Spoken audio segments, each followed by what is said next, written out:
വരുമ്പോൾ ന്യൂയോർക്കിൽ എത്തുമ്പോഴേ ഹ്യൂസ്റ്റനെ കുറിച്ച് കേൾക്കും, അവിടെ മുതൽ കേട്ടാ ഇങ്ങോട്ട് വരുന്നത്. ഓക്കെ, പക്ഷെ ആ പുള്ളി പറഞ്ഞത് എൻ്റെ പാസ്റ്റർക്ക് വിശ്വാസം ഉണ്ടോന്ന് ഇതെന്നെ ചോദ്യമാണ്. മരിച്ചവരെ ഉയർപ്പിക്കുന്ന മനുഷ്യനാണ് എൻ്റെ പാസ്റ്റർ. ഞാനങ്ങ് ഞെട്ടിപ്പോയി, എൻ്റെ ഭാര്യയെ ഞെട്ടിപ്പോയി. മരിച്ചവരെ ഉയർപ്പിക്കുന്നവരുടെ അടുക്ക ഞാൻ പോലും ഞാൻ പറഞ്ഞു, മരിച്ചവരെ അതെ ഉയർപ്പിച്ചിട്ടുണ്ട്. ഞാൻ നീ കണ്ടിട്ടുണ്ടോ? എനിക്കൊരു മുഷിച്ചിൽ പോലെ ഞാൻ നീ കണ്ടിട്ടുണ്ടോ? അയ്യോ, പിന്നെ പരസ്യമായി ചർച്ചിനകത്ത് വെച്ചല്ലേ ഉയർപ്പിക്കുന്നത്? എന്നുവെച്ചാൽ 6 ശവം ചർച്ചിനകത്തുനിന്ന് പരസ്യമായിട്ട് എഴുന്നേപ്പിച്ചേ. എനിക്കങ്ങോട്ട് വിശ്വസിക്കാൻ പറ്റുന്നില്ല. ഞാൻ ഒന്ന് ഞെട്ടി. എനിക്ക് കാറിന്റെ മേളിൽ ചെന്ന് ഇടിച്ചു വന്നറിയത്തില്ല, അതുപോലെ അങ്ങ് ഞെട്ടി. ഞാൻ 6 ശവശരീരങ്ങളെ വിളിച്ചെഴുന്നേപ്പിച്ച ഒരു മനുഷ്യൻ നടുവിന് പ്രാർത്ഥിക്കാൻ എന്നെ വിളിപ്പിച്ചു. അപ്പൊ ഞാൻ പറഞ്ഞു, അങ്ങനെ ഒരു മനുഷ്യൻ സത്യമായിട്ടുണ്ടെങ്കിൽ അദ്ദേഹം എനിക്ക് വേണ്ടി പ്രാർത്ഥിക്കുകയല്ലേ വേണ്ടത്, ഞാൻ അങ്ങോട്ട് പ്രാർത്ഥിക്കുകയാണോ വേണ്ടത്? അതിനെന്നെ ഹീസ് ഡൗൺ ടു എർത്ത്. നീ പറഞ്ഞാൽ മതി, ഉടനെ നിനക്ക് വേണ്ടി പ്രാർത്ഥിക്കും. എടാ, മരിച്ചവരെ ഉയർപ്പിക്കുന്ന ശുശ്രൂഷ അദ്ദേഹത്തിനുണ്ട്. നടുവിന് പ്രാർത്ഥിക്കാൻ നിനക്കൊരു ശുശ്രൂഷ ഉണ്ടടാ. അതെനിക്ക് നേരത്തെ അറിയാം. അതുകൊണ്ടാണ് പരിശുദ്ധനാമം നിന്റെ പേര് തന്നത്. ഞാൻ അവിടെ ചെന്ന് ആ വലിയ മനുഷ്യനോട് ചോദിച്ചു. 55,000 മെമ്പേഴ്സ് ഉണ്ട് ചർച്ചിന്, കേട്ടോ. 55,000 മെമ്പേഴ്സ്, 35,000 പേർക്ക് ഇരിക്കാവുന്ന auditorium, CRC Christian Bible centre. അതിനകത്തോട്ട് കയറി ചെന്നാൽ അദ്ദേഹത്തിൻ്റെ ഓഫീസിലേക്ക് പോകുന്ന വഴിക്ക് നീണ്ട നടപ്പാ, എയർപോർട്ടിൽ കയറി നടക്കുന്ന പോലെ നടക്കണം അദ്ദേഹത്തിൻ്റെ ഓഫീസ് വരെ ചെല്ലാൻ. അവിടെ പോകുന്ന വഴിക്ക് കത്തോലിക്ക പള്ളിയുടെ സൈഡുകളിൽ വിശുദ്ധന്മാരുടെ രൂപം വെച്ചിരിക്കുന്നത് പോലെ കഴിഞ്ഞ തലമുറയിൽ ദൈവം ഉപയോഗിച്ച അതിശക്തന്മാരുടെ ഫോട്ടോ തന്നെ വെച്ചിരിക്കുക. ഗോഡ്സ് ജനറൽ എന്ന പുസ്തകത്തിൽ കാണുന്ന മിക്ക വ്യക്തികളുടെയും ഫോട്ടോ അതിനകത്ത് വെച്ചിട്ടുണ്ട്.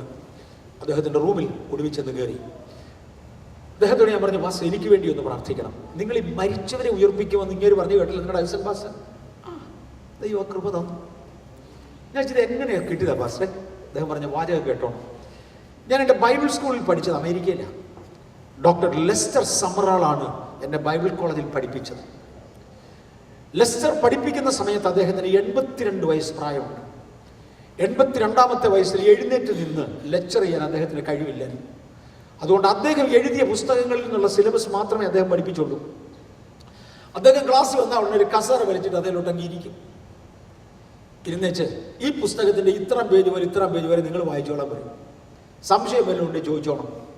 അങ്ങനെ അവിടെ ഇരിക്കേ ഉള്ളൂ, ഇത്രയും പഠിപ്പേരേ ഉള്ളൂ. ആ ഇരിക്കുന്ന കൂട്ടത്തിൽ അദ്ദേഹം ഇങ്ങനെ പ്രാർത്ഥിച്ചുകൊണ്ടിരിക്കും. ചില ദിവസം പ്രാർത്ഥിച്ചുകൊണ്ടിരിക്കുന്ന കൂട്ടത്തിൽ ഉറക്കെ ഒരു വിളി വിളിക്കും, God bless them പറഞ്ഞു. ആ വിളി കേൾക്കുമ്പോൾ 25 സ്റ്റുഡൻസ് ആണ് ഞങ്ങൾ ക്ലാസ്സിലുള്ളത്. 25 കസേരയിൽ നിന്ന് തെറിച്ച് നിറയെ കിടക്കും. കോളേജ് വിട്ടു പോകുമ്പോൾ ഞങ്ങൾ 25 പേര് മരിച്ചവരെ ഉയർപ്പിക്കും. എന്നോട് പറഞ്ഞു, എബ്രഹാം, നീ ഇപ്പൊ കോൺഫറൻസ് വരികയല്ലേ, 23 പേർ ജീവനോടുണ്ട്. ഞങ്ങൾ 23 പേരെ നീ കാണും. മറ്റവരോട് വരുന്നുണ്ട്. നീ എന്നെ മാത്രമേ കണ്ടുള്ളൂ, 22 എണ്ണം കൂടെ വരാനുണ്ട്. 2 പേര് മരിച്ചുപോയി, ബാക്കി ഞങ്ങൾ 23 പേരുണ്ട്. ഞാൻ നിങ്ങളോട് പറയാൻ വന്നത് ദൈവത്തിൻ്റെ സീസണെ കുറിച്ചാണ്. എൻ്റെ അമ്മ ഞങ്ങളുടെ ചെറുപ്പത്തിൽ അടുക്കളയുടെ സൈഡിലായിട്ട് പയർ, അതായത് പയർ വിളയുമ്പോൾ പറിച്ചെടുത്ത് അതിൻ്റെ പരിവാകുമ്പോൾ പറിച്ചെടുത്ത് കറി വെക്കും. അതിനുവേണ്ടിയാണ് പയർ. പക്ഷെ ചില പയറിന് ഭയങ്കര നീളമായിരിക്കും. ഞങ്ങളതിനെ നാട്ടിൽ 18 മണിയൻ പയറെന്നാണ് വിളിക്കുന്നത്. ഇവിടെ അതിനേക്കാളൊക്കെ നീളമുള്ള പയറുണ്ടെന്ന് എനിക്കറിയാം. എണ്ണ എത്ര വരെ വരുമെന്ന് എനിക്ക് അറിഞ്ഞുകൂടാ. 18 മണിയൻ പയറെന്നാണ് വിളിക്കുന്നത്. ഈ വലിയ പയർ കാണിച്ച് വെച്ചാൽ അമ്മ പറയും, ഇത് തുടരുത്, പറിക്കരുത്. കിളി നിന്നുകൊണ്ട് പോകാതിരിക്കാൻ പ്രിക്കോഷൻ വരെ എടുക്കും, അതവിടെ നിർത്തിയേക്കും. അത് ഉണങ്ങിയിട്ട് വരുന്ന വർഷത്തെ വിത്തിന് വേണ്ടി വെച്ചേക്കും. വിത്തിന് അമ്മ വെക്കുന്നത് നന്നായിട്ട് ഓർക്കുന്നുണ്ട്. ഞങ്ങൾക്കൊരു ടിന്നുണ്ടായിരുന്നു. ആ ടിന്നിനകത്ത് ഇത് പൊളിച്ചിട്ടേക്കും. ഉണങ്ങി പൊളിച്ച ടിന്നിനകത്ത് ഇത് കിടക്കുന്നിടത്തോളം ഇതിനൊരു അനക്കവുമില്ല. അടുത്ത മഴക്കാലം തുടങ്ങുമ്പോൾ അമ്മ അതെടുത്ത് ഞങ്ങളുടെ തന്നേച്ച് പറയും, കൊണ്ട് കുഴിച്ചിടാൻ പറയും. ആ മണ്ണിനകത്തും വെള്ളത്തിനകത്തും ഇത് തൊടുമ്പോൾ പയ്യെ ഇത് കിളിക്കാൻ തുടങ്ങും. കഴിഞ്ഞ കാലത്ത് ഉണ്ടായിരുന്ന പയർ ഇടക്കാലം അടച്ചു വെച്ചേച്ച് പിന്നൊരു കാലത്ത് പ്രയോജനപ്പെടേണ്ടതിന് വെക്കുന്നതിനെ പയറിൻ്റെ വിത്തെന്ന് വിളിക്കും. ലെസ്റ്റർ സമ്രാൾ അടച്ചു വെച്ചിരുന്ന ഒരു ടിന്ന. അദ്ദേഹത്തിൻ്റെ മുമ്പിലത്തെ തലമുറ സ്മിത്ത് വിഗിൾസ്വർത്ത് മരിച്ചവരെ ഉയർപ്പിക്കുമായിരുന്നു. സ്മിത്തിന്റെ കൈവപ്പ് ലെസ്റ്ററിന്റെ മേൽ വീണു. ലെസ്റ്ററിന്റെ തലമുറ മരിച്ചവരെ ഉയർപ്പിക്കാനുള്ളതായിരുന്നില്ല. അദ്ദേഹത്തിൻ്റെ കൈ കൊണ്ട് ഒരൊറ്റ മരിച്ചവൻ ഉയർത്തിട്ടില്ല. പക്ഷെ തന്നിൽ നിന്ന് അഭിഷേകം കൈമാറിയ ഇന്നത്തെ തലമുറ, എൻ്റെ സ്പെഷ്യാലിറ്റി അതാ. ദൈവം തിരഞ്ഞെടുത്ത സീസണിലാകയാൽ ഈ സീസണിലേക്ക് അത് കൈമാറി.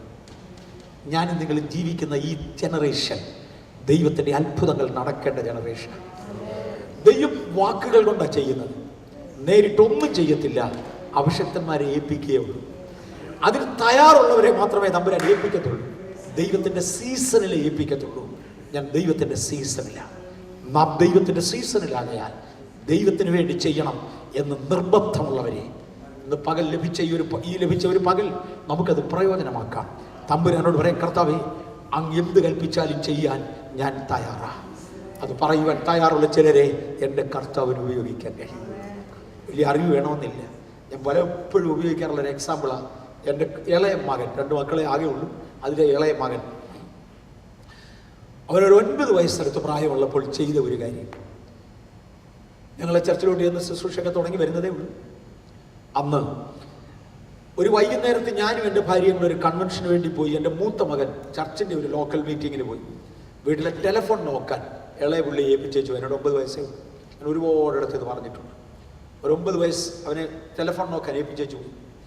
രാത്രിയിൽ ഒരു 9:30 മണിയോടുകൂടെ ഞാനും എൻ്റെ ഭാര്യയും കൂടെ വരുമ്പോഴേ തൻ്റെ വീടിൻ്റെ ഫ്രണ്ട് റൂമിൽ 3 പിള്ളേരിപ്പുണ്ട്. 3 ഇവനേക്കാളൊക്കെ ഒത്തിരി കൂടെ പ്രായമുള്ളവരാണ്. ഇവനവിടുന്ന് അവർക്ക് വേണ്ടി പ്രാർത്ഥിക്കും. പ്രാർത്ഥന കുഴപ്പമാതിരിക്കാൻ എനിക്കൊരു മോട്ടോർ സൈക്കിളാണ്. ആ മോട്ടോർ സൈക്കിൾ റോഡിൽ തന്നെ ഓഫ് ചെയ്തു. അവനെടുത്ത് പ്രാർത്ഥിക്കുന്ന മുറിക്കകത്തോടെ എനിക്ക് അകത്ത് പോകാനൊക്കത്തുള്ള വേറെ വഴിയില്ല. ഒട്ടും ഡിസ്റ്റർബൻസ് ഉണ്ടാകാതിരിക്കാൻ കാലേന്ന് ചെരുപ്പൊക്കെ ഊരി ഞങ്ങൾ വെളിയിലിട്ട് മോട്ടോർ സൈക്കിൾ റോഡിൽ തന്നെ വെച്ചേച്ച് ശബ്ദം പോലും കേൾപ്പിക്കാതെ അകത്ത് കയറിപ്പോയി. ആരും അറിഞ്ഞില്ല ഞങ്ങൾ വന്നു. ഒരു സീരിയസ് ആയി പ്രാർത്ഥിക്കുക. ആ നേരത്ത് എൻ്റെ മോൻ പറയുന്ന വാക്ക്, God, I send the word. Let the patient come out of the ventilator. I send the word. Let the patient come out of the ventilator. ഇത് തന്നെ പറഞ്ഞുകൊണ്ടിരിക്കുക. ശബ്ദം ഉണ്ടാക്കാതെ ഞങ്ങൾ അകത്ത് കയറിപ്പോയി. അത് കഴിഞ്ഞ് പ്രാർത്ഥനയ്ക്ക് ആമീൻ പറഞ്ഞു. ബാപ്റ്റിസം ടാങ്കിൽ ഞായറാഴ്ചത്തേക്ക് വെള്ളമാവും. ഡാഡിയോട് ഞാൻ പറഞ്ഞേക്കാം, രാവിലെ ഇനി വന്നേക്കണം, മിസ്സാക്കരുത്, പൊയ്ക്കോ, ദൈവം ചെയ്യും. ആ പിള്ളേർ എഴുന്നേറ്റ് പോയി കഴിഞ്ഞപ്പോൾ 3 പിള്ളേർ, 2 ആണും 1 പെണ്ണും. അവരെഴുന്നേറ്റ് പോയി കഴിഞ്ഞപ്പോൾ ഞാൻ ചോദിച്ചു, ആരായിരുന്നു, എന്തോ ആയിരുന്നു? ആ, ഡാഡി വന്നായിരുന്നു. അയ്യോ, ഡാഡിയെ കാണാൻ വേണ്ടി അവർ വന്നതാണ്. ഡാഡി ഇവിടെ ഇല്ലാഞ്ഞുകൊണ്ട് ഞാനങ്ങ് കൈകാര്യം ചെയ്തത്. അപ്പോൾ അതൊക്കെ എനിക്ക് ഭയങ്കര ഇഷ്ടമാണ്. ഡാഡി ഇവിടെ ഇല്ലാഞ്ഞുകൊണ്ട് ഞാനങ്ങ് കൈകാര്യം ചെയ്തത്. മോനെ ഇഷ്ടപ്പെട്ടു. എന്നടാ കാര്യം? അത് അവർക്കൊരു മൂത്ത സഹോദരനുണ്ട്. അദ്ദേഹം ന്യൂയോർക്കിലാണ്. ഒരു കാർ അപകടത്തിൽപ്പെട്ടു. വെന്റിലേറ്ററില്ല. അവിടെ ആരും പ്രാർത്ഥിക്കാനില്ലാത്തതുകൊണ്ട്, അല്ലെ വെന്റിലേറ്ററിൽ കയറി പ്രാർത്ഥിക്കാൻ ആർക്കും തൻ്റെ ഇടം ഇല്ലാത്തതുകൊണ്ട് ഡാഡിയുടെ നമ്പർ കൊടുത്തു. അവൻ്റെ അനിയന്മാരെ 2 എണ്ണം അവൻ്റെ പെങ്ങളായത്. ആ ഫാമിലി പെട്ടതാ 3 എണ്ണം. ഈ 3 എണ്ണം ഇവിടെ രാമയ്യ മെഡിക്കൽ കോളേജിൽ പഠിച്ചുകൊണ്ടിരിക്കുക.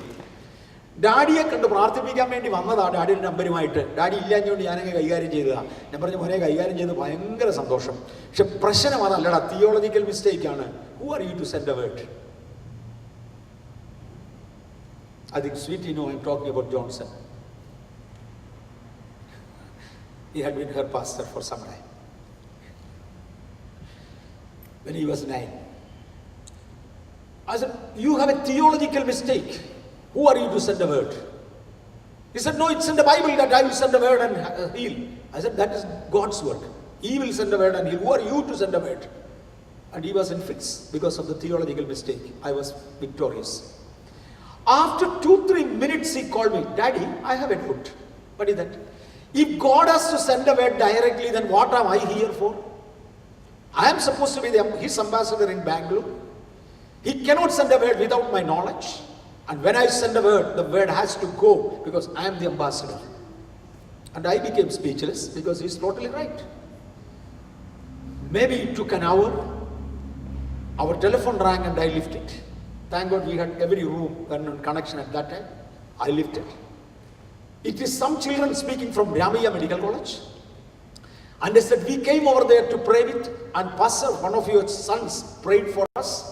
And to the utter surprise, Indian time 9:30, my brother got up from the ventilator because the word went and worked. God is looking forward for some ambassador to whom he can hand over the responsibility. Can I be one of that? He doesn't give the gift to Tom and Harry. He gives to a prepared personality. In vision, in deeds, in actions, in commitments. Are we expecting to receive from God? This is the time, let me pray. Shall we all close our eyes? And then I want to pray for the sick people also for a few minutes. And I know today there will be healings. I know today there will be healings. Because I enjoy the presence of God. I enjoy the Holy Spirit moving among us, and His presence is thick here. Father, I commit this little congregation into thy hand. I know thy people are waiting eagerly but for you. Thank you for the word that thou hast spoken. Thy methods are always the words. Thy methods are always thy voice, and we are waiting for that, Lord. Thank you for giving this opportunity to us. We know that the season is fully ripe. You wanted people of thy category to stand for you and work with you. For you want to entrust certain responsibilities to the elects of thine. I commit this small little congregation to the mighty arms of thine, and pray that thou shalt use each of them committed in thy hands. I pronounce thy blessing at various levels and with different powers and authorities. I want you to empower thy people, Lord. In the mighty, marvelous name of Jesus Christ of Nazareth, I make this declaration over here that the demonic world has got nothing to do with these people. Wherever they are coming, you, the demonic forces, I pray, get out of their way, for they belongs to the Lord, and they will execute the powers of God. Thank you, Lord. Thank you, Lord. Thank you, for thou shalt use them. In Jesus' name I pray. Amen. Now those of you who are sick in the body, and if you really want to be prayed for, I beg you to stand up. For I know the presence of God. He will do something now. It's not only the sickness. People those who want to come out of certain bondages. The glory shall be unto God. He doesn't share His glory with anybody.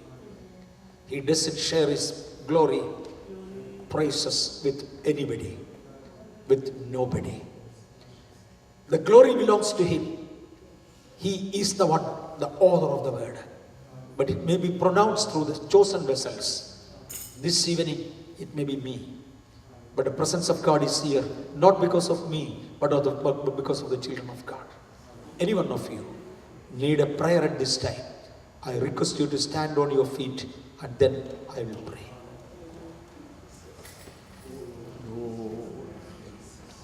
I see most of the people who not. I'm going to pray for them.